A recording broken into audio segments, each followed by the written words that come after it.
Hello Mzansi, welcome to Mgosa Mzansi. If this is your first time visiting this channel, please do the right thing and click the subscribe button, and also don't forget to smash the like button. Sweat Golova, a Big Brother winner, na Ashley Ogle, girlfriend yakhe was spotted eklabhini Tolo, and people were happy to see them together. Bathatha ama-video, babathatha ama-pictures. This is after ukudumeka ukuthi the two have separated.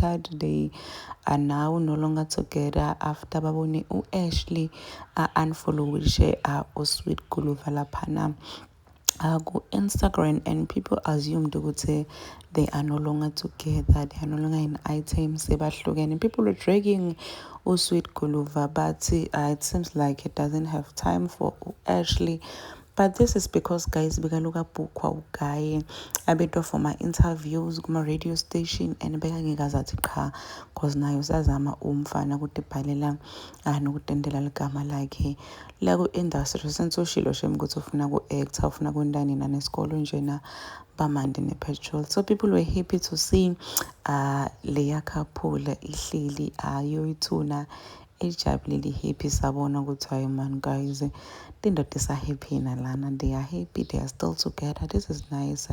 It's really nice ukubabona ba together after lapha endlini Big Brother biba close ngale indlela bebangeke guys bathi mabaphuma sewuphuma lona lotinakela impilo yakhe. It's only fair nkosi yami ukuthi baqhubeke bathandzane, because abantu abaningi futhi bathandzana u-Ashley and also Golova, a couple njena lenhle ngendlela lesimanga, and sibafisela konke